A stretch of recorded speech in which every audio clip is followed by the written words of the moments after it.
All right, Eric. So we have creator, athlete, and entrepreneur. How have you designed your life to cohesively fit all three? Because outside looking in, it seems pretty frictionless. And I'm imagining that it wasn't always that way. So I'd love to know how you've been able to create this life for yourself that just feels like it's a cohesive across the board. Yeah, great first question. By the way, your beard looks amazing today. Thank you. It's the camera. It just makes it look really good. I got the lighting behind it. Yeah, so athlete, creator, entrepreneur. I mean, I kind of feel like I've lived each chapter and have been able to figure out a way now to seamlessly intertwine them all. And it's really just been like layering things on top of each other. So it started out very much as, I guess, almost athlete first in my childhood. I loved watching Michael Jordan and Scottie Pippen and the Bulls dynasty, and I wanted to be an NBA basketball player, but unfortunately, I'm only 5'10" and could barely touch the rim. So in high school, I kind of realized that my dreams of being an NBA player probably weren't very realistic. But I played basketball in my parents' backyard for 3 to 4 hours every single night growing up, Wow. and I always had lots of friends over. I was an only child, so I had people coming over to play basketball and play ping pong at my parents' house. So at an early age, I really enjoyed entertaining and leaving people with a memorable impression. And at that time, I certainly didn't correlate exercise with any kind of, sustained energy or mental clarity or well being. It was just like I wanted to score a lot of points in a basketball game. And then in college, I threw massive parties. I went to school for business management. I would say that college taught me time management skills. It taught me relationship management skills. And I'll tell you a funny story back from college that I don't think I've shared with many people. I'll take it. I got a 2.2 GPA my first semester freshman year in college.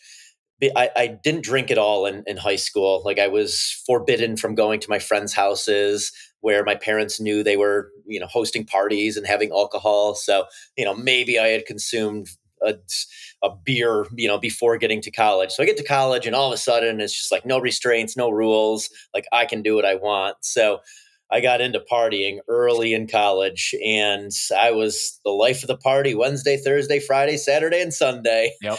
And I wasn't studying much. I was just concerned with partying. So get this horrible GPA. And it was really my first big failure in life where I felt like A, I failed myself, and B, failed my parents who were paying me to go to this great college. So my dad offered me a jet boat if I was able to get a 4.0 Mm. GPA. And it seemed like so unsustainable for, going from a 2.2 to getting on the dean's list and a 4.0. But that next semester, my freshman year, I was so motivated to get that jet boat that I went to the library for 5 to 6 hours every single day to study. And sure enough, I got a 4.0 and I was on the dean's list every semester thereafter in college. Wow. You were I locked took in. that failure and like I learned my lesson and I'm like, okay, like I got to figure out how I can still have fun, but like I'm here for a reason to do well. And I don't want to fail myself and I don't want to fail my parents again. So graduate from college and I start taking the property and casualty insurance examination the day after I graduated.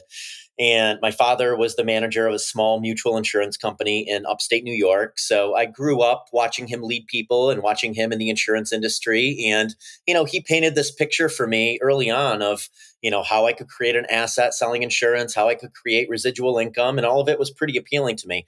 Insurance was never my favorite topic, but I thought that it was an opportunity where I could generate some income. And, at that time, I was really just concerned with I want to get a cool condo, I want cool Mm. cars, I want a nice watch, and I want a nice suit, and I want to be able to spend, $400 when I go out to the bars at night.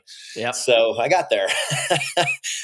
So that was my business career. Was basically the day I stepped out of college, I was in it. I was going door to door selling insurance to campgrounds and marinas, which about 2 years into going door to door to various businesses, I landed on those two niches because I realized that if I was able to insure a lot of them, the word would spread that I was the expert within that space. So, massive lesson learned there, like be memorable and be a thought leader in a certain niche so that word spreads fast and, build your business around that instead of trying to be the jack of all trades. So 7 years I spent building this business to a place where like I'm living pretty good in a small upstate New York City, Syracuse, New York, but I'm definitely not living my best days. I very much was working to play on the weekends. I never enjoyed the subject matter particularly. I did enjoy building a business. I enjoyed like the progress side of it where results are directly correlated to how much work you're putting into it. But I found myself pretty out of shape in my late 20s. I had a gut. I weighed about 205 pounds at 5'10. Certainly don't look the way I do now at 43. And, I was going to the gym 2 or 3 times a week, but just doing vanity based exercises, bench pressing and doing bicep curls and shoulder raises and just like bodybuilder type workouts with zero cardio. So I hired a personal trainer in my late 20s, and hiring that personal trainer really set me up for this life I'm living now. Through it, I started to get aesthetically into good looking shape again, like started to have some muscle definition. And then all of a sudden, a few abs were popping out. And Confidence went I, probably way up, I bet, through that confidence went process. way up for sure. And I started meeting other people that were into fitness because prior to that, my network was very much just people into partying, people into business and entrepreneurship. And, Syracuse is not an outdoor recreation city. It's very much, go out to the bars type city. It's indoor entertainment based. So I meet these friends who are signed up for a half Ironman that's coming to Syracuse, New York, and they have these really fancy bikes that are really aerodynamic and have 4 handlebars on them. And they tell me what a half Ironman is, and I'm just amazed that they're doing this. I'm like, you're going to run a half marathon after biking 56 miles? I'm like, how long will that take you? That sounds crazy. But I end up signing up for a sprint distance triathlon, and that led to an Olympic distance triathlon, that led to a half Ironman, that led to a full Ironman, that led to just missing the Ironman World Championships by 1 minute in one place. Wow. That then led me to getting to the Ironman World Championships in 2013 and towing the line with some of the best athletes in the world. So it was literally a 4-year process of dedicating 10,000 hours to a certain thing. And I got to a place where I felt like I was world class at something. So that was probably the next big pillar in my life was, damn, like now I understand what it takes to be world class at something. I figured out the secret to success. It's focusing on one thing long enough and cutting out all the distractions, surrounding yourself with the right people, aligning yourself with people that have gotten where you want to go, and then just putting blinders on and executing day in and day out. That's what Ironman was for me. And it got me to an amazing place. During that time period, I also was managing a software company that I had started in 2009 with a business partner. And we were building mobile applications for clients early in the mobile app revolution. And I had my insurance business. And in 2013, I opened up a gym. So that time period also taught me time blocking and like how to fit a lot of stuff into one day, and also how to delegate, eliminate, and automate things that I shouldn't be doing and focus only where on things I can do and I can do best, which no one else could train for me. No one else could do the like connections that I was making, the relationship management, cultivating relationships. So I really started to like focus in on these narrow lanes where only I could do it. And during those Ironman years, I started creating content around managing businesses and training for Ironman, what I was eating, how I was training. And I started developing this following on Instagram, which was an app I downloaded back in like 2010 to post pictures. Didn't ever know that it would turn into a business and this network where, so many people are now using it as their voice. And like in 2013, 14, I had a bike sponsor where I was able to pay cost for a bike that I was using to compete. And I think my first brand deal was 2014 or 15. It was a company called Yum Butter, a nut butter company. That paid me like $150 to post a picture on Instagram. I think I had 6,000 followers. And I'm like, this is really cool that someone's paying me to post a picture on Instagram. I think we're onto something. I think I'm onto something. And then in 2016, so I'm no longer competing. My Ironman years were 2010 to 2014. 2016, Oakley invited me to spectate the Ironman World Championships and promote these new sunglasses they were coming out with. And around that same time, I had bought a nice digital camera. I was starting to learn photography. I was getting more and more into taking like high quality photos before video was ever a thing on Instagram. But that was really my aha moment. I think I had 10,000 followers at that time. But that's when I realized that major brands were going to start allocating marketing dollars towards people with these niche followings, and that people's eyeballs were on their phones and marketing dollars were shifting from TV and billboards and radio to eyeballs, which are on phones. So, Mm. money is always going to flow where there's attention.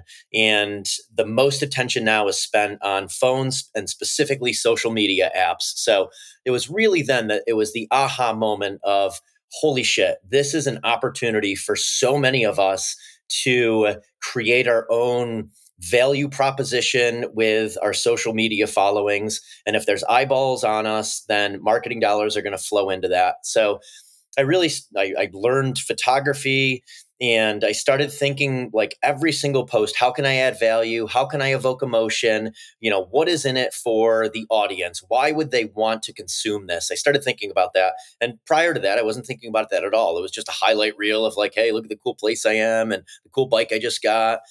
So that's 2016 is when I started thinking of it as a brand.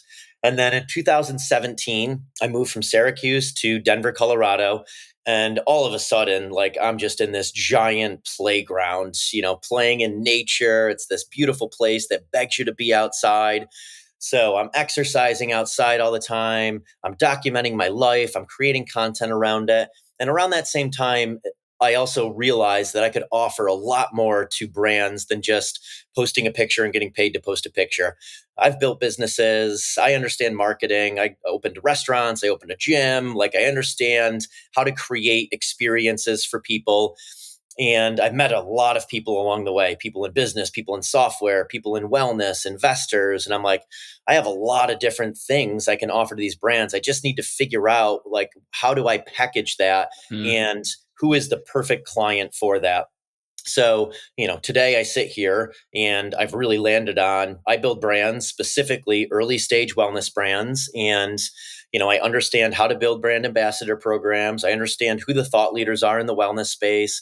I know who the investors are that invest in early stage companies. I know who the good third party service providers are.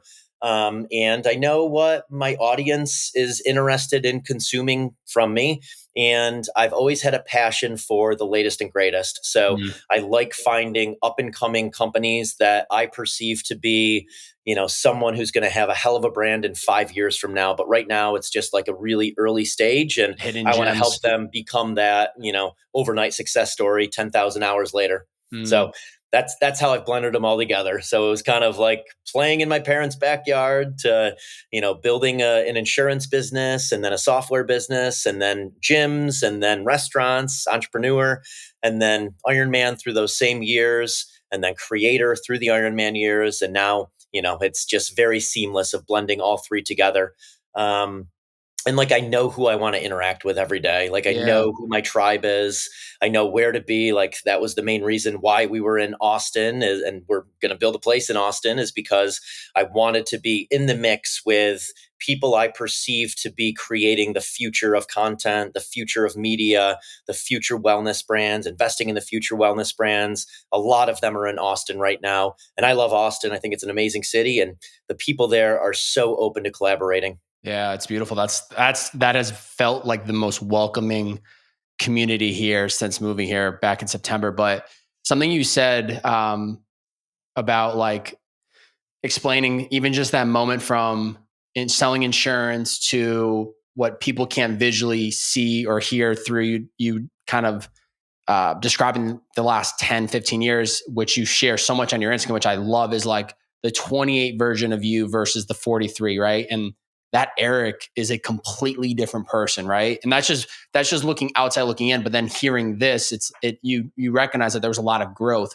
But what I'm hearing more so is that you had to give yourself permission to create that new identity for yourself. Yes, insurance, I'm making good money. Don't really know if this is like what I want to do, but I like this idea of like training. And then I have this idea to start businesses, right? So for me, outside looking in, it seems like the singular moment that allowed all of these dominoes to really start falling was this moment for you to say, I don't want to be who I am anymore. I want to change these things. What did you learn through that process of like creating that new identity for yourself? Because as I'm sure now, even present day, if there's something that you want to change, you just change it. There's not much resistance. But I think for a lot of people, there's so much resistance to just make the change. And I think for you, it's probably very automatic and easy. So what are those frameworks or what are those mindsets that you have that allow you to just make pivots as often as needed? Yeah, I mean, it's reps and sets of doing it. The more you do it, the less scared you are to make changes. But for me, it was during the Ironman years where I had a lot of time alone, exercising, Mm, heart rate elevated, that I had just a lot of deep thought and time and space to think through what I wanted my life to look like. And I started to realize I felt my best through exercise. So I wanted to build my life around wellness practices. And that prior to that, I was really just living for the public perception of success, having revenue and having nice things and being deemed successful by society. I feel like we are kind of brought up that way with marketing, that we're in a capitalistic society and that like money is the ultimate object, and like do everything you can to make mhm, money and show that you're working hard, and that's success, and then good things will come from that. But for me, it was wellness. I was just getting more joy from my running, my biking, my swimming than I ever did from getting paid a commission check on a new sale that I closed. And during that time period, I started writing out all of the conversations I was having, the environments I was in, the activities I was doing, the people I was around, where I was just completely in the moment. I felt like, I was adding value, I was getting value, I felt so fulfilled. And I did the same for all of these energy draining activities I was doing, like going out late at night, having surface level conversations, and having 5 shots and then waking up the next day feeling like shit. All of the different people I was around that were kind of trapping me in that environment. The where I lived, which very much was a party town as opposed to Colorado, where it's a outdoor recreation town. And activities that I was doing. I started writing those things where my mind was wandering. I wished I was somewhere else. I wished I mm, was with someone else. I wished I was doing something else. And, slowly started eliminating all of those energy detracting things and started building my life around all of these things that were adding energy. And I just felt really fulfilled. And I mean, in the Ironman years, I wasn't making any money competing in Ironman. I was just, I was, I was really, really fulfilled, energetic. I had a ton of mental clarity, and I was attracting amazing people into my life through that time period. And I started to recognize that in my 20s, I was very much chasing. I was going door to door, selling insurance to campgrounds and marinas. I was chasing it. And then in my 30s, I'm like, damn, like opportunities are just coming to my way. They're falling in my lap. These amazing people are messaging me on Instagram and inviting me to stay at their home when I'm training in their town or racing in their town. And, I'm like, damn, there's something to this, where when your cup is so full and people can see that, and people can see that you're just living this authentic life and you're inspiring other people and you're adding value through other people, that opportunities come to you. So, I really recognize that. And sure enough, these last 6 or 7 years, so many opportunities have come my way through social media of just, sharing my reality, sharing things that mm. have helped me, sharing things that haven't helped me. And, you know, also the more business I've done and the more people see that on social media, the more people want to do business with you because they perceive that you're doing something. So they want to be around you. Yeah, that momentum of you planting those seeds with relationships, with brands, with just lifestyles years ago, continuing to water it is allowing you to live obviously the present reality that you're living today. But you said you were describing how what you used to define success as, which literally hit home so much to me because when I walked into college, that's what I thought. Corporate ladder, nice car, nice watch, nice suit, $400 dinners. Like that to me was success. Mhm. Very quickly realized that wasn't very much aligned with me. So how do you define today what success looks like to you? Perfect days.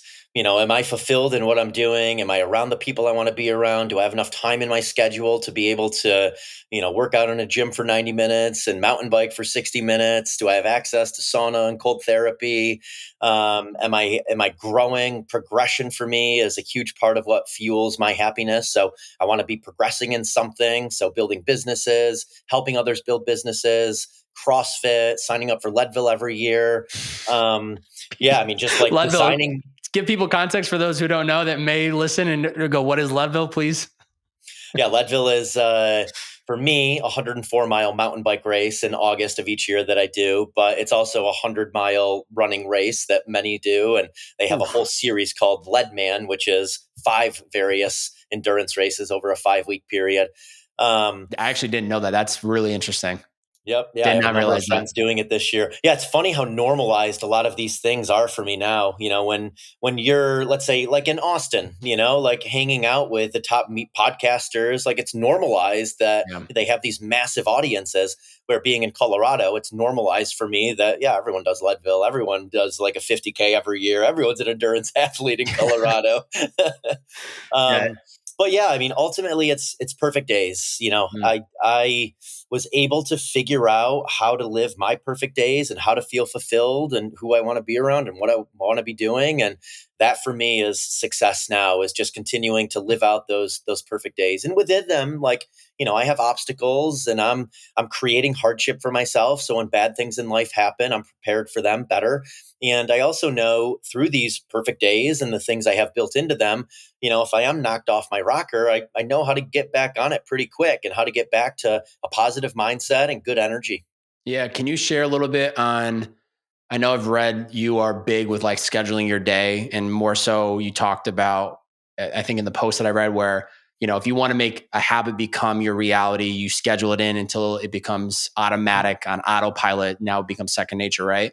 But how are you being intentional with how you spend your time each day and making sure that each day is the perfect day when you could get pulled in a million different directions?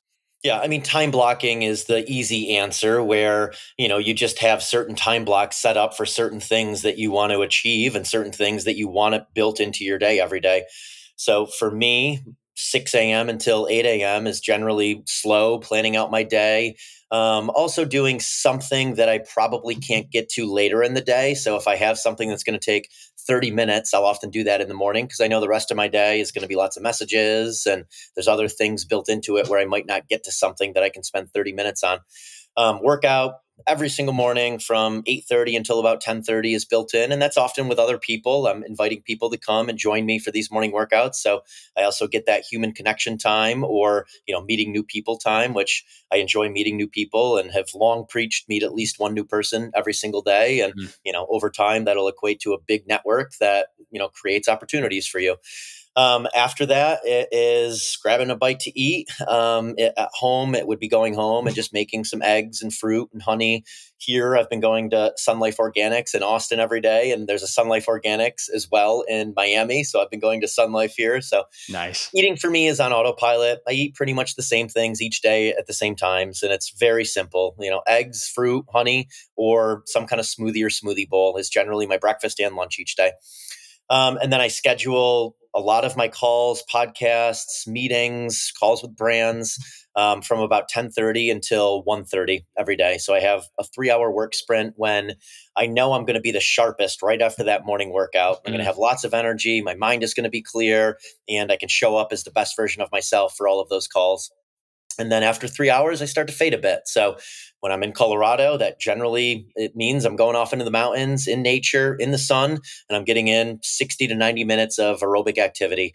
My favorite thing in the world is mountain biking. So that's what I'm generally doing when I'm in Colorado. In other places, it might be a ruck or a trail run, another gym session. But my true passion is getting in the mountains and mountain biking for 60 to 90 minutes.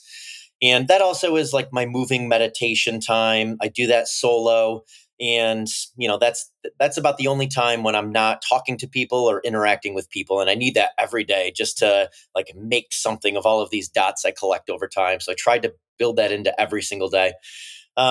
3 o'clock until 5 o'clock is another little work sprint. So podcasts, creating content for brands, calls with brands, chatting with new brands that are interested in working together, chatting with business partners on various ventures.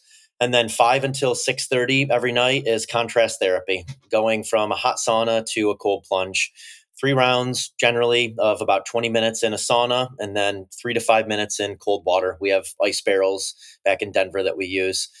And people are always welcome to come over during that time. That's where we met, in my Yeah. sauna, and Yeah. that's where I meet most people. We have anywhere from 6 to 10 people over every single night, a mix of existing friends and people that have messaged me on social media or that I met out and about that I want to interact with. So that's community bonding time and recovery time.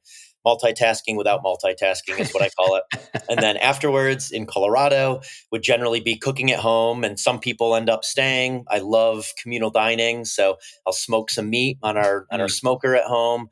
We'll cook up some rice, some veggies. So I'm usually doing about a pound of meat, some carbs, some veggies, and that's my dinner each and every night.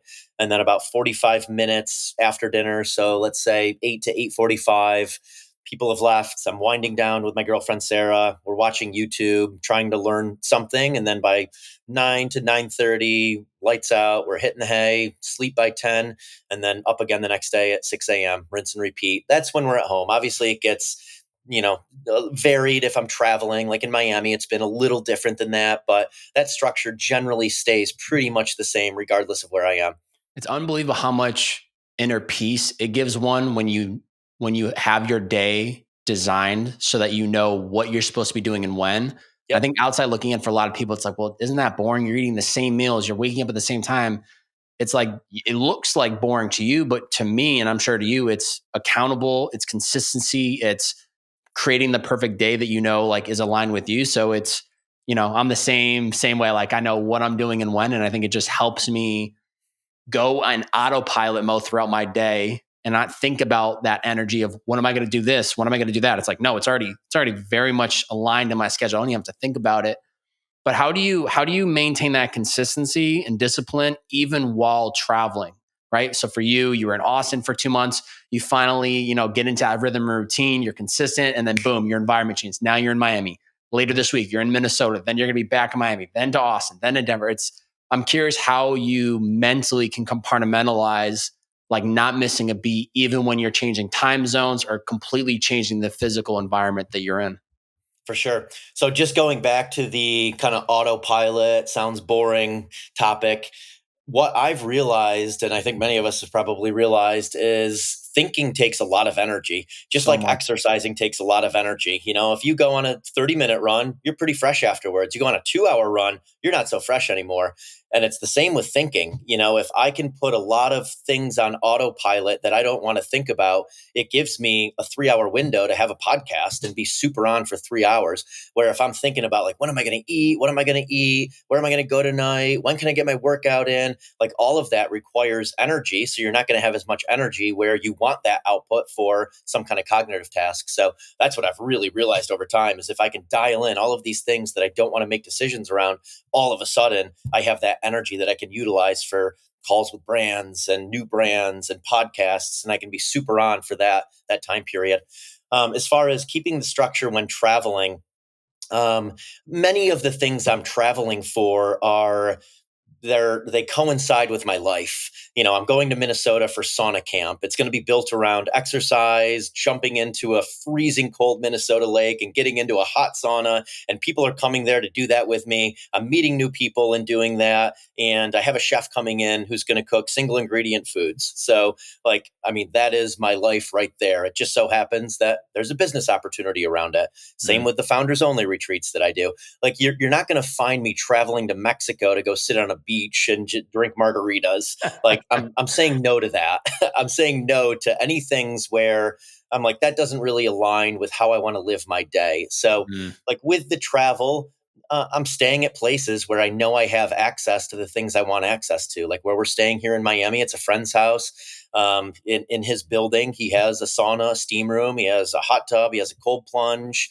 I have friends who own gyms in Miami that I reached out to prior to coming to here to see when their open gym hours are, when I can pop in, seeing if it coincides with my schedule. And if it doesn't, then, I'll change things around a little bit to accommodate the things I want to do during the day. So if I can't get to the gym until 10:30, then I'll work in the morning for 3 hours instead of going right to the gym to get that morning workout in.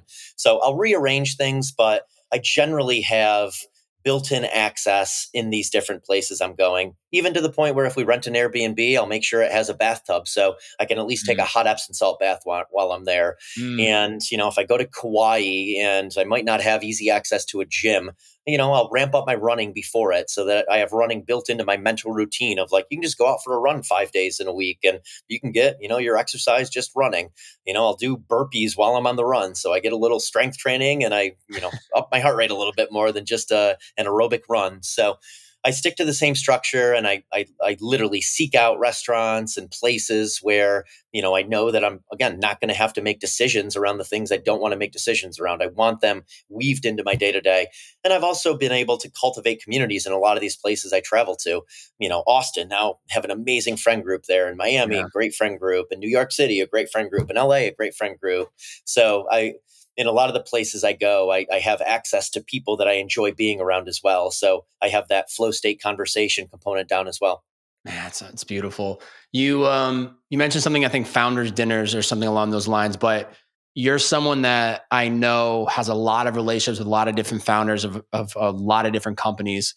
What's a common theme, characteristic, or trait about these founders or individuals that you think allows them to build successful companies in their business life, but then also for those that you recognize and respect that have also built a well-rounded lifestyle for themselves? For sure. I mean, I think some of the qualities a good founder has is the ability to focus on one thing at a time, like go through the world with this one lens on where all they're thinking about is how can they get people into cold water? And that's the lens they go through life on. And, they also are receptive to feedback. They're receptive to coaching. They're receptive to surrounding themselves with people who've gotten where they want to go. So they're willing to learn from others. And they're good leaders. Like they're great at building teams. They're great at getting people to buy into their mission. They're great at getting customers to buy into the lifestyle they're selling. So those are the founders that I invest in. I invest my dollars in, are investors like that. You can eliminate some risk in investing in people that have already done it once or twice, and they figured out how to create a supplement company. They've done it twice, and they're just moving on to their next one. They know who to use for growth marketing. They know who to use for community management. They know how Meta works. They know how Amazon works. So you can obviously eliminate a lot of risk if you're teaming up with a founder that has already built something. But yeah, characteristic wise, also for me, I like energetic, positive people. I like relationships over transactions. So I'm not in these things just to make a bunch of money. Like I'm in it because I want to see the founder do well, and the founder has compassion, and the founder wants to create wealth for their employees and everyone they're working with. And, they care about it. They're passionate. And I think that's one of the cool things about being in the wellness space is that all of these companies I'm working with, they created the company to generally solve a problem they had. Like Wyatt at Ice Barrel, he was super stressed out, wasn't present with his wife and his family. He was selling jets. He was a jet broker, and someone told him like, "Damn, you're not very fun to be around. You're just like stressed and anxious all the time." And they're like, "You should just like take a cold shower or something." And he started taking cold showers and then getting into ice baths, and all of a sudden he was present with his family and his wife, and he wasn't anxious and stressed out anymore. And he's like, "Fuck, I want to build this for others. Like this has benefited me so much." And that's so many of the founders I work with. They've just produced something that benefited them so much, and now they want to share it with the world. Yeah, that's beautiful. I respect all of those founders in the wellness scene. I just can never see myself creating a product that isn't in the wellness scene, right? If it's a product that doesn't really add any benefit to your day to day, I wouldn't find the purpose or passion in it. But there's people out there that are creating products that they see a gap in the market, and if that's what makes them a lot of money, more power to you. But for those that are creating the the plunge or creating the saunas, like it's amazing because you know that it's not only having an ROI in themselves, but then also the people that are getting their hands on that actual product. So Yeah, it's more fulfilling. My insurance business, I'm so glad that my father pointed me in that direction because, it created this income stream that allowed me to start taking some risks. But, I wasn't fulfilled in doing that. I didn't perceive myself to be creating any kind of massive value in the world or, sharing something that benefited me a ton. Where, the restaurants, the gym, all of a sudden, those were like passion projects where like I want to go there every day and this is benefiting me so much. And I'm meeting cool people. I'm sure other people are meeting cool people at these venues. And, it's the same with the brands I work with now. A lot of them are very community focused. They're bringing people together.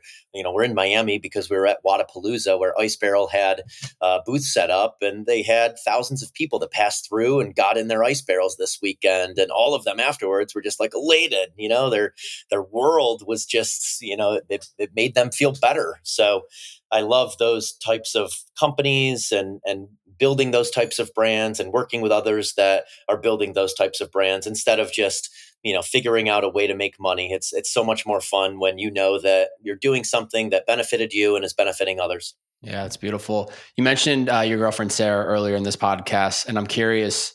I know the backstory. It was like crazy that you both kind of, before knowing each other, like truly manifested one another into your life, which is, it's just beautiful how that ended up bringing both of you together. But how has having someone, a partner like her in your life who's very aligned, how do you think that has benefited you? Because outside looking in, there's people, and this also comes from someone that used to think this way, that, dating and being in a relationship is a distraction. I'm not going to be able to focus on my goals. I'm going to have to compromise and give up time to focus, not be able to focus on the things that I want to build in my quote unquote career, right? That was the old version of me that was so attached to career.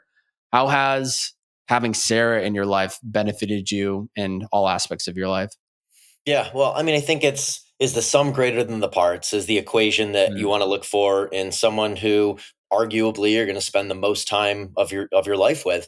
And for us, the sum is greater than the parts. She complimented me in various ways that I really wanted. And the story that you're bringing up is we both created this perfect companion list on the same day, a year prior to meeting. And, 2 weeks into us dating, we realized that we both had created this perfect companion list on the same exact day. And, we shared that with each other. And in mine, the big thing was like someone who is, is like a safety net for me. Just like coming home to your dog at night, they put a smile back on your face. And I really wanted that. And also wanted someone to be able to share life with. It's not really that fun if you're racking up wins and you don't really have anyone to share them with. So that was another one. She has the same values as me, enjoys the wellness space, enjoys creating. She enjoys travel. We enjoy eating. She's super funny. So just someone who I enjoy spending a ton of time with. And I think that's important in any relationship in your life is, would you fly to Tokyo with them? And would you be stoked to, be sitting next to them and have a conversation with them for 24 hours? Yeah, that's a good way to look at it, is looking at it from a different lens, and then making sure that also you both are very aligned on kind of goals, priorities, where are we both heading in our life. And it doesn't have to be the exact same things, but we need to have some similarities in order for, obviously, for this to work. What I'm curious, what is something that in this new year, right? At the time of recording this, it's January 15th for those listening. I don't know when this will come out, but what are you trying to call more of into your life in the new year? Um, I would say more in-person stuff where I'm creating environments that cultivate relationships between people. That's something I'm really interested in doing more and more of. So these founders only retreats, which Mm. are curated with founders of CPG brands, wellness investors, and creators, and just cultivating an environment where they can easily have amazing conversations with each other and then watching relationships bloom from that. Really interested in doing more of that. That's a lot of the Austin, house that we're going to be building, is just Mhm. creating this environment that allows for that. I'm interested in setting up systems and processes, which I've never been good at, but I want to try and automate a lot of what I'm doing right now. So, let's say from a content angle, like understanding what performs well, what my audience is really interested in, and then setting up various AI tools that can scan my Google photo library and can automatically create content similar to what has already worked in the past so that it's less creative output. I mean, that's where a lot of my creative output is going, is towards what is the concept, what is the story I can tell, and getting that out there. So if I can figure out how to automate some of that, it would be incredibly beneficial. I now work with a lot of brands. I now have worked with a lot of founders, and I'm interested in creating streams of conversation between everyone online where, I can curate what people are having a hard time with, or I can curate where various people have had success and then share that with a group, whether it's a Slack community or whether it's a newsletter that goes out. I want to do a better job at taking all of these conversations I'm having with people and putting them in a place where everyone can see them and everyone can benefit from it. So I'm actively working with various programmers on figuring out how to design all of that to be able Wow. to create these kind of mastermind type tools.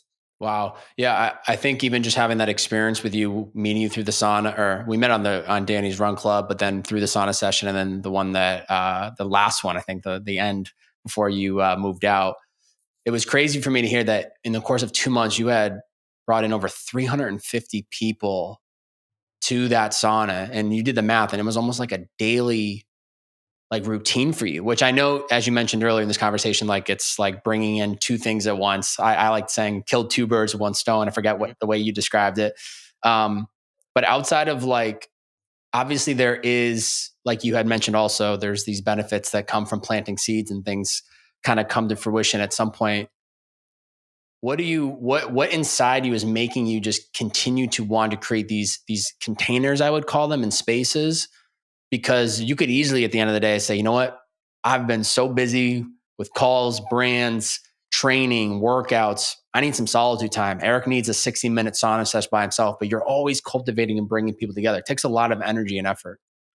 I mean, I like it. I like interacting with people. I like adding value. I feel fulfilled when I'm able to add value for someone. So, I mean, it's a big part of my perfect day. And, the exercise component, mountain biking, that's when I get my win of being alone with my heart rate elevated and I can take some time and just think. I feel like that's oftentimes where I do my best cognitive work, is when I'm off mountain Mm. biking, where I feel like I do my best relationship and conversational work in a sauna. So I want to do that with other people. So I just use these different settings where I feel I can give the most and I can benefit the most in doing that. So it's just a big part of what satisfies me. I mean, I feel worst if I'm sitting on a plane for 7 hours and just don't have anyone to talk to and don't have anything to do.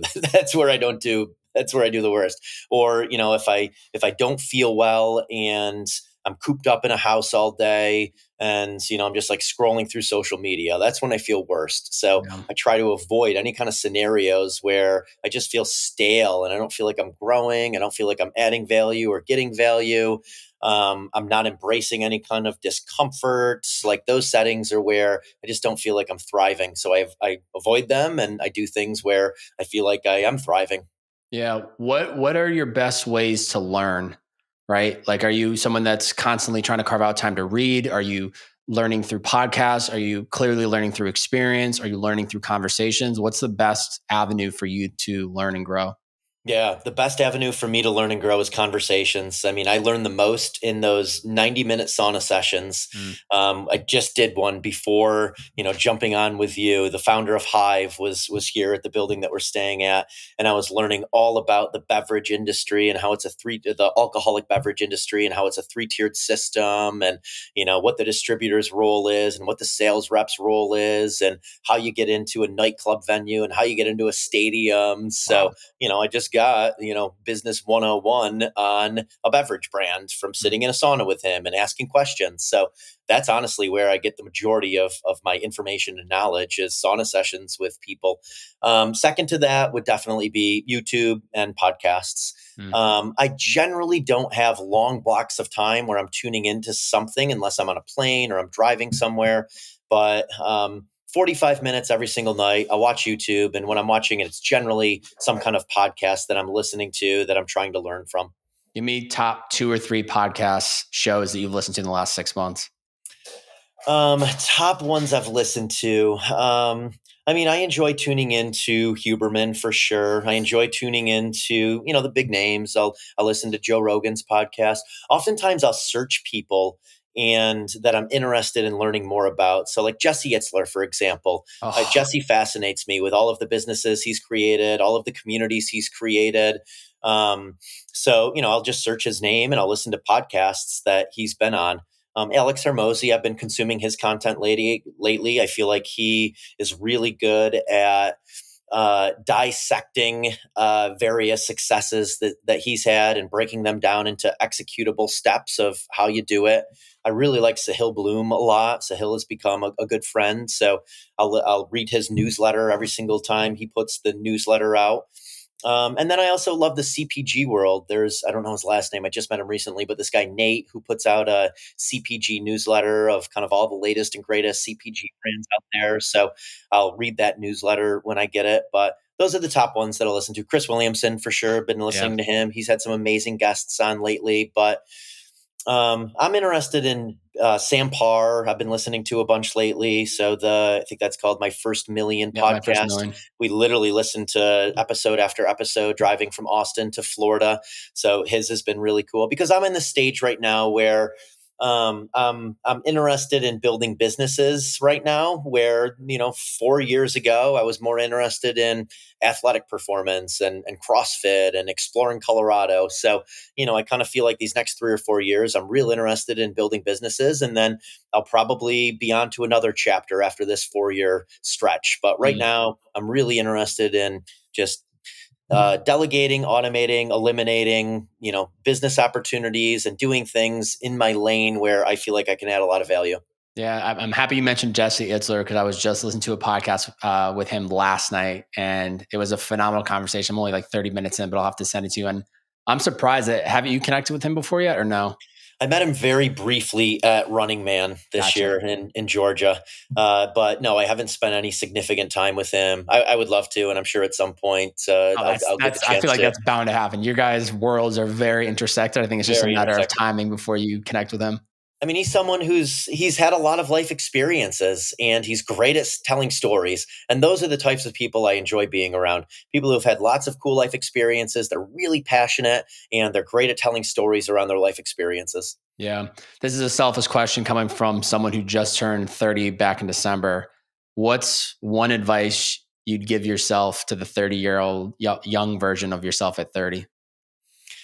At 30, I was just getting into Ironman and I hadn't associated how great I felt with the exercise. It was very much still performance based. So, I wish I could have told myself earlier how much wellness plays into mental clarity, cognitive ability, and how many opportunities that can generate for you if you are just living your authentic self and you've found your tribe and you're just interacting with them on a regular basis and you're collaborating with them. You're not competing with people. You're just open to like sharing your network and collaborating. And it would definitely be like meet as many people as you can. I did that through my 20s and 30s, and that has benefited me so much in just having a big network of amazing people who are friends who, we've spent time together. We've done hard workouts together. We've gone on epic hikes together. We've jumped in cold streams together. So, don't do surface level coffee meetings, like do something memorable with people so that, you occupy this very small piece of a lot of people's minds because you either added a little bit of value for them or you did something memorable with them. Yeah, I think it's a big red light or green light of how quickly can I drop in with someone. And, I don't need them to open up their biggest, darkest secrets, but just can we get below surface level conversations. And if not, then maybe it's just not in alignment, and it just has brought in so much more fulfillment. But I'm glad you're saying that, because that's definitely one of my, when you talk about earlier, that lens, focusing on that one thing, people, community, podcasts, interviews, this has always been a very important part of me. And it's just staying clear on that path of continuing to do it, because I know that is a very important piece of me, and something that I know I can excel at as long as I keep consistent at it. 100%. I mean, that's really what it comes down to, is just like consistently being unremarkable, and all of a sudden you're remarkable because you stuck to your lane for long enough that you became a thought leader in that space, you became memorable, you added a lot of value in that space, and then all of a sudden everyone wants to do stuff with you. Yeah. I think Joe Rogan didn't get his first check from podcasting for like the first 5 or 6 years. It was Sure.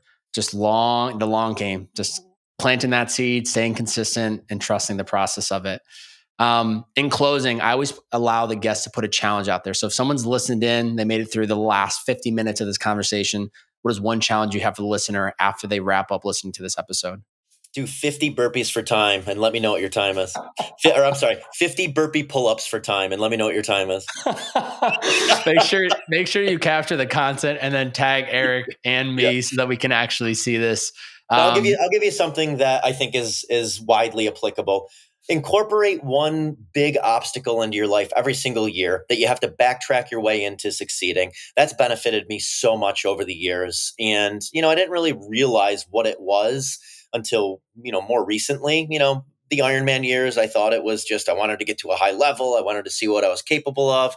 But I learned so much through having these obstacles in my life that I had to train for, that I had to surround myself with the right people to overcome that obstacle, that I had to find mentors that could help me, get over that obstacle. So, for me, that it's Leadville each year that I do, but on a small basis, it's just doing that contrast therapy session every day. It's doing that hard CrossFit workout every single morning. Like test yourself and put these obstacles into your life on a daily basis, and then one big scary obstacle every single year, and you'll grow so much from doing that. Yeah, I think people don't realize that it's the process of getting into the cold. Let's use the cold plunge as an example. It's still feels the same way. It's just you've gotten yourself to sit in the uncomfort so much that it's easier. So the more consistent you lean into that discomfort of whatever it is, whether it's a physical challenge, a mental challenge, a career, relationship, it gets easier with time. But it's only through that consistent effort of doing the damn thing that you're like, okay, I can actually do this. I don't want to go in the plunge every day. I'm not going to want to go after I finish up this call, but I do it because I know it's a mental rep that's going to get me stronger and keep me going forward. Yep. Where can people connect with you? What's the best place to find you? Yeah, best place is Instagram. My name, Eric Hinman, erichinman.com. But I love chatting about this stuff. So DM me on Instagram, and very open to chatting about anything related to wellness, entrepreneurship, physical activities, recovery, diet, supplements. Everything, all above. I'll have your socials linked up in the description below. Ladies and gentlemen, if you enjoyed this episode, please screenshot it, post it to your IG story, tag Eric, tag me. Let us know what was the biggest takeaway. How did this episode change your perspective? I'd be really curious to hear what you enjoyed most. But Eric, I told you this on the run with Danny's Run Club. I'm a big fan, man. I love the energy you're putting out there in the world. I take a lot of inspiration and a lot of motivation and from you, and just being able to connect with you in Austin. These last couple chances in the sauna session has been fantastic, and very much looking forward to when you're back out here again and connecting in person. But please keep spreading that energy, because for me, what I get most from you is just this ability to truly continue to create the life that you want for yourself, but also not being afraid to hit the reset button and create that new identity for yourself. So please keep up the great work. I really, really, really am a fan of it. Thank you, brother. Feeling is so mutual. Great. Great beard too. Thank you. Ladies and gentlemen, it's the Bearded Man Podcast.